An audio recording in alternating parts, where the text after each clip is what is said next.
സ്വാഗതം. ആദ്യം D Jithan DYFI നേതാവ്, വലിയ രീതിയിലുള്ള ഒരു പ്രതിഷേധം അവിടെ നടക്കുന്നു.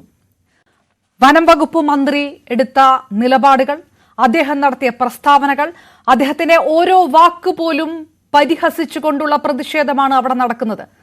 ഒരു വലിയ വിഷയത്തെ ഒരു വകുപ്പ് അല്ലെങ്കിൽ അതിന്റെ മന്ത്രി ലാഘവത്തോടെ എടുക്കുന്നു എന്ന് പറയുമ്പോൾ ആത്യന്തികമായി ആ വിരലെല്ലാം ചൂണ്ടപ്പെടുന്നത് ഭരണകൂടത്തിലേക്കാണ്, മന്ത്രിസഭയിലേക്കാണ്. സ്വാഭാവികമായിട്ടും ഇടതുപക്ഷത്തിന്, CPM-ന് ഏറ്റവും എൻഡ് ഓഫ് ദി ഡേ ഇതിന് ഉത്തരം പറയാൻ ബാധ്യതയുണ്ടാവുകയും ചെയ്യുന്നു. അതല്ലാതെ അവിടെ നടത്തിയ പ്രതിഷേധമൊക്കെ വെറുതെ ഉണ്ടാക്കിയ ബഹളമാണ് എന്ന് ഡിവൈഎഫ്ഐ ആത്മാർത്ഥമായിട്ട് കരുതുന്നുണ്ടോ? ഇല്ല, നമ്മളിതിൽ കാണേണ്ടത് ഒരു പ്രദേശത്തെ മുഴുവൻ ജനങ്ങളും വലിയ രൂപത്തിലുള്ള ആശങ്കയിലൂടെ കടന്നു പോവുകയാണ്. അവിടെ പഞ്ചാരക്കൊല്ലിയിൽ രാധ എന്ന് പറയുന്ന സ്ത്രീയെ കടുവ രാവിലെ ജോലിക്ക് പോകുന്ന വേളയിലാണ് ആക്രമിക്കുകയും അവിടെ അവരെ കൊലപ്പെടുത്തുന്ന സാഹചര്യം ഉണ്ടായത്. ആ സാഹചര്യത്തിൽ നിങ്ങൾ നേരത്തെ പറഞ്ഞ വനം മന്ത്രി എത്താൻ വൈകി, അദ്ദേഹത്തിന്റെ നിലപാടുകളൊക്കെ ഇവിടെ ഇപ്പൊ പറഞ്ഞു.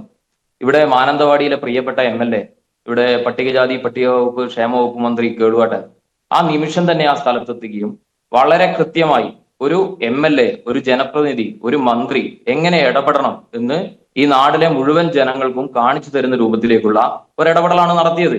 വളരെ കൃത്യമായി ആ പ്രദേശത്തിനകത്തെ ജനങ്ങളുടെ ആശങ്ക പരിഹരിക്കുന്നതിന് വേണ്ടിയുള്ള ഇടപെടൽ നടത്തിപ്പോകുന്ന നിലയുണ്ടായി. രണ്ടാമത് നിങ്ങൾ ഇവിടെ സൂചിപ്പിച്ച മന്ത്രിയുമായി ബന്ധപ്പെട്ടുള്ള പ്രശ്നം, ഇന്ന് മാധ്യമങ്ങളോട് തന്നെ മന്ത്രി ആ വിഷയത്തെക്കുറിച്ച് പ്രതികരിച്ചു കഴിഞ്ഞിട്ടുണ്ട്. അത്തരത്തിലുള്ള ഇടപെടൽ എന്തെങ്കിലും ഒരു പ്രയാസം ഉണ്ടായെങ്കിൽ ഞാൻ അതിനോട് ക്ഷമ ചോദിക്കുന്നു എന്നുള്ള രൂപത്തിലുള്ള ഒരു പ്രതികരണം ഇന്ന് മന്ത്രി തന്നെ അവിടെ നടത്തുന്ന നിലയുണ്ടായി. നിങ്ങൾ നോക്ക്, അവിടെ ഇന്ന് വലിയ രൂപത്തിലുള്ള പ്രതിഷേധം വന്നു.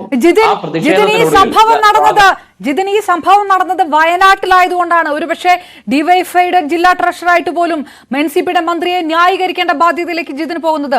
ഇങ്ങനെ ഒരു സംഭവം തിരുവനന്തപുരത്തോ എറണാകുളത്തോ മറ്റോ ആയിരുന്നെങ്കിൽ ഡിവൈഎഫ്ഐക്ക് പോലും ഇറങ്ങി ആ മന്ത്രിക്ക് നേരെ പ്രതിഷേധം ഉയർത്തേണ്ട ഗതികേടിലേക്ക് പോയേനെ. അതുണ്ടാകാതിരുന്നത് അത് വയനാടായതുകൊണ്ടാണ്. അതറിയാത്ത ആളല്ല ജിതിൻ. പ്രതിഷേധത്തിന്റെ ഘട്ടത്തിൽ എല്ലാ സ്ഥലത്തും ഞങ്ങൾ ഓരോരുത്തരും ഉണ്ടായിരുന്നു. നിങ്ങൾ കഴിഞ്ഞ ദിവസത്തെ വിഷ്വൽസ് എടുത്ത് പരിശോധിച്ച് നോക്കൂ. അവിടെ ഡിവൈഎഫ്ഐയുടെ നേതാക്കന്മാർ ഉൾപ്പെടെ മുഴുവൻ ആളുകളും ആ പ്രദേശത്തുണ്ടായിരുന്നു. അങ്ങനെ തെറ്റിദ്ധരിക്കുന്ന രൂപത്തിലേക്ക് പറയാൻ വേണ്ടി പാടില്ല. കൃത്യമായി ഡിവൈഎഫ്ഐയുടെയും പാർട്ടിയുടെയും ലീഡർഷിപ്പ് ആയിട്ടുള്ള ആളുകൾ ഉൾപ്പെടെ ആ വിഷയത്തിൽ വളരെ ഗൗരവത്തിലുള്ള ഇടപെടൽ നടത്തിയതാണ്. തുടക്കത്തിലുള്ള വിഷ്വൽസ് നിങ്ങൾ പരിശോധിച്ചാൽ ഞങ്ങൾക്ക് വളരെ കൃത്യമായി മനസ്സിലാകും. പിന്നെ ഇവിടെ ന്യായീകരിക്കുന്നു എന്ന് പറയുന്നത്, ഇന്നലെയും നടത്തിയിരുന്നു ചർച്ച.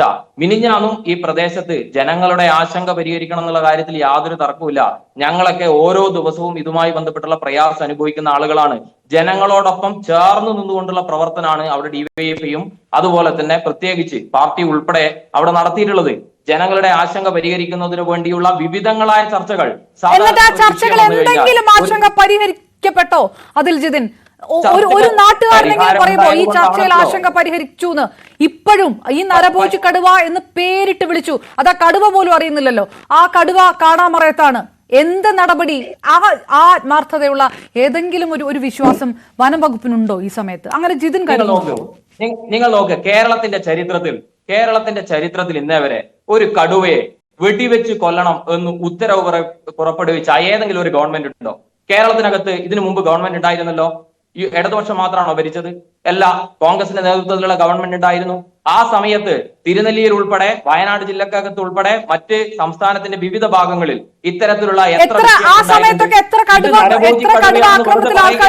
ഒരു സംസ്ഥാന ആ കാലഘട്ടത്തിൽ എത്ര പേര് കടുവ പിടിച്ചു മരിച്ചു, എത്ര പേര് ആന ചവിട്ടിക്കൊന്നു, ആ കണക്കും കൂടെ പറയൂ. കണക്കൊക്കെ വളരെ കൃത്യമാണ്. നിങ്ങൾ നേരത്തെ പറഞ്ഞതിനുള്ള മറുപടിയാണ് ഞാൻ പറയുന്നത്. നേരത്തെ നിങ്ങൾ എന്താ പറഞ്ഞത്? ഈ വിഷയവുമായി ബന്ധപ്പെട്ട് എന്ത് നിലപാട് സ്വീകരിച്ചു എന്നുള്ളതാണ്. നേരത്തെ നിങ്ങൾ ശശീന്ദ്രൻ മിനിസ്റ്ററുടെ ഒരു ബൈറ്റ് കൊടുത്തു. ആ ബൈറ്റിനകത്ത് അദ്ദേഹം തന്നെ പറയുകയാണ്, ഇന്ന് രാവിലെ അവിടെ യോഗം ചേർന്നു, കളക്ടറേറ്റിൽ യോഗം ചേർന്നു. ആ യോഗത്തിനകത്ത് മുഖ്യമന്ത്രി നേരിട്ട് അവരുടെ ഫോണിൽ വിളിച്ച് ആ യോഗത്തിനകത്ത് വളരെ കൃത്യമായ നിലപാട് സ്വീകരിച്ചു.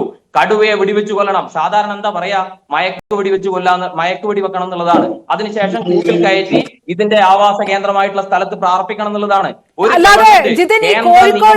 കോഴിക്കോട് ഫാഷൻ ഷോയിൽ പങ്കെടുത്ത പാട്ടുപാടി പരിഹാസമേറ്റത് മറയ്ക്കാൻ വേണ്ടിയിട്ടല്ല മന്ത്രി അവിടെ വന്ന് പ്രഹസനം പോലെ ഒരല്പസമയം അവിടെ നിന്ന് വളരെ പെട്ടെന്ന് തിരിച്ചുപോയത് അല്ലേ? അതൊന്നും ഈ പ്രതിഷേധ ചൂട് അറിഞ്ഞതുകൊണ്ടൊന്നും ആയിരുന്നില്ല. എത്ര പെട്ടെന്ന് തിരിച്ചുപോയി? മന്ത്രി അവിടെ വന്ന സമയത്ത് പ്രതിഷേധം ഉണ്ടായി, ശരിയാണ്. ഇത്തരത്തിൽ ഒരാളുടെ ജീവൻ നഷ്ടപ്പെട്ടു കഴിഞ്ഞാൽ ഈ നാട്ടിലെ മുഴുവൻ ആളുകളും ഈ പ്രയാസം അനുഭവിക്കുന്ന ആളുകളാ, പ്രതിഷേധം ഉണ്ടാവില്ലേ? ഏത് വിഷയത്തിലാ പ്രതിഷേധം ഇല്ലാത്തത്? ഏറ്റവും പ്രധാനമായി ഒരാളെ കടുവ ആക്രമിച്ച് കൊലപ്പെടുത്തിയെത്ത് മാത്രമല്ല ഭക്ഷിക്കുന്ന സാഹചര്യം ഉണ്ടായി. പ്രതിഷേധം ഉയർന്നു വരും, ഒരു തർക്കമില്ല. എല്ലാ പ്രദേശത്തും അത് ഉയർന്നു വരും. മന്ത്രി അവിടെ വന്ന് വീട് സന്ദർശിച്ച് അങ്ങ് പോവുകയല്ല ചെയ്തത്. നിങ്ങൾ നോക്ക്, ആ ചർച്ച കഴിഞ്ഞ് അവസാനം മന്ത്രി പോകുന്ന സമയത്ത് അവിടെ പ്രിയദർശിനി എസ്റ്റേറ്റിൽ പോയി ചർച്ചയിൽ പങ്കെടുത്തു. നാട്ടിലെ മുഴുവൻ ആളുകൾക്കും പറയാനുള്ളത് കേട്ടു. കേട്ടതിന് ശേഷം മന്ത്രി പോകുമ്പോ മന്ത്രിക്ക് ടാറ്റ കൊടുത്ത ആ പ്രദേശത്തെ ജനങ്ങൾ യാത്രയാക്കിയത്. കാരണം ഈ ഗവൺമെന്റിനകത്ത് വിശ്വാസമുണ്ട്. നിങ്ങളെ മന്ത്രിയുടെ ഏതെങ്കിലും ഒന്നോ രണ്ടോ ഇടപെടൽ ഇവിടെ വലിയ രൂപത്തിൽ പെരുപ്പിച്ച് കാണിക്കുമ്പോഴും ലാസ്റ്റ് ആ പ്രദേശത്തെ ജനങ്ങൾ ടാറ്റ കൊടുത്തു, എന്നിട്ടാ പറഞ്ഞയച്ചത്. അതും കൂടെ നിങ്ങൾ കാണാതെ പോകാൻ വേണ്ടി പാടില്ല. ഞാൻ അതിന്റെ ഇടയിലൂടെ പറയുന്നില്ല ജിതിൻ, കേരള ഗവർണർ ഇവിടുന്ന് പോയപ്പോഴും ടാറ്റ കൊടുത്തിട്ടാണല്ലോ SFI എടുത്തിട്ട്. ടാറ്റയുടെ കണക്കൊന്നും പറയണ്ട. കേരള ഗവർണർ പോയതുപോലെയാണോ ഇത്? നിങ്ങൾ അത് മനസ്സിലാക്കണ്ടേ.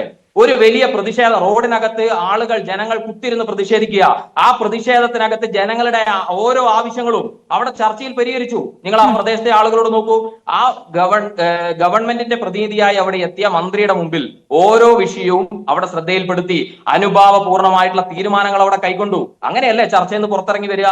അല്ലാതെ ഈ രൂപത്തിൽ ആ പ്രദേശത്തെ ആളുകൾ അവിടെ പ്രതിഷേധം അവസാനിച്ചോ? അവിടെയുള്ള ഏത് രൂപത്തിലേക്ക് മാറും? അവിടെ പ്രതിഷേധം അവസാനിച്ചോ? അവസാനിച്ചു എന്നുള്ളതല്ല, ഇന്ന് മന്ത്രി അവിടെ നിന്ന് ചർച്ച കഴിഞ്ഞ് ഇറങ്ങുന്ന സമയത്ത് ആ പ്രദേശത്തെ ജനങ്ങളുടെ ആശങ്ക പൂർണ്ണമായി കേട്ടു. അത് പരിഹരിക്കാൻ വേണ്ടി, നിങ്ങൾ അത് പറയാൻ വേണ്ടി സമ്മതിക്കണം, അത് പരിഹരിക്കാൻ വേണ്ടി ഇന്നേ വരെ നമ്മുടെ നാട്ടിൽ കണ്ടിട്ടില്ലാത്ത രൂപത്തിലേക്കുള്ള ഇടപെടലാണ് നടത്തിക്കൊണ്ടിരിക്കുന്നത്. ഇന്ന് നിങ്ങൾ നോക്ക്, 10 RRT ടീമിനെ രൂപീകരിച്ചു. 8 പേരടങ്ങുന്ന 10 RRT ടീമിനെ രൂപീകരിച്ചു. ആ RRT ടീമിന്റെ നേതൃത്വത്തിൽ കാടിനകത്ത് കയറി തെരച്ചിൽ നടത്തുമ്പോ അവിടെ ഒരാൾക്ക് പരിക്ക് പറ്റുന്ന, RRT ടീമിനകത്തുള്ള ഒരാൾക്ക് പരിക്ക് പറ്റുന്ന സാഹചര്യം ഉണ്ടായത്. വളരെ കൃത്യമായ ഇടപെടൽ നടത്തുകയാണ്. സാധാരണ എന്താ ചെയ്യുക? വനം വകുപ്പ് ഒരു കൂടും കൊണ്ടുവച്ച് പോകുന്ന സാഹചര്യം. ഞങ്ങൾക്ക് അതിൽ വളരെ വ്യക്തമായ അഭിപ്രായ വ്യത്യാസമുണ്ട്. അങ്ങനെയല്ല ചെയ്യേണ്ടത്. ഈ നിലപാട് സ്വാഗതാർഹമാണ്. എന്ത്? വെടിവെച്ചു കൊല്ലണം. നരഭോജി കടുവയാണ്, അതിനെ വെടിവെച്ചു കൊല്ലണം. DYFയുടെ നിലപാട് അത് തന്നെയാ. ഇതിനു മുമ്പ് തിരുനെല്ലി പഞ്ചായത്തിനകത്ത് വിവിധങ്ങളായ വിഷയങ്ങൾ ഉയർന്നു വന്ന സമയത്ത് ഞങ്ങൾ കൃത്യമായ നിലപാടെടുത്തത് അത് തന്നെയാണ്. ഒരു സ്ഥലത്ത് മാത്രമല്ല. ഈ പഞ്ചാരക്കല്ലി സ്വദേശി രാധയെ കടിച്ചുകൊന്ന കടുവയെ വെടിവെച്ച് കൊല്ലുമെന്ന് സുരക്ഷ നൽകാത്ത രൂപത്തിലേക്കുള്ള സാഹചര്യത്തിലേക്ക് പോകുമ്പോ അതിനെ വെടിവെച്ച് കൊല്ലണം എന്നുള്ളത് തന്നെയാണ് ഞങ്ങൾക്ക് പറയാനുള്ളത്. അതൊരു ഗവൺമെന്റ് കേന്ദ്ര നയത്തെ പോലും, കേന്ദ്രത്തിന്റെ നിയമത്തെ പോലും മാറ്റി നിർത്തിക്കൊണ്ട് ഒരു സംസ്ഥാന ഗവൺമെന്റ് ഒരു തീരുമാനം എടുക്കുക. അത് മാത്രമല്ല, അവിടെ നാളെ നമ്മുടെ നാടിനകത്ത് തണ്ടർ ബോൾട്ട് സംവിധാനം ഉണ്ട്. തണ്ടർ ബോൾട്ടിന്റെ വലിയൊരു ടീമിനെ ഉൾപ്പെടെ ഈ തെരച്ചിലിന്റെ ഭാഗമാക്കി ചേർക്കാൻ വേണ്ടി തീരുമാനിച്ചിരിക്കുകയാണ്. ഇപ്പൊ ഗവൺമെന്റ് ഒന്നും ചെയ്തില്ല, അല്ലെങ്കിൽ ഈ രൂപത്തിലാണ് പോകുന്നത് എന്ന് ഒന്നോ രണ്ടോ ചെറിയ കാര്യങ്ങളെ ഉദ്ധരിച്ചുകൊണ്ട് നിങ്ങൾ പറയുന്നത് ശരിയല്ല. ഏറ്റവും വളരെ ചെറിയ കാര്യങ്ങളാണ്. ഞാൻ തിരികെ എത്താം.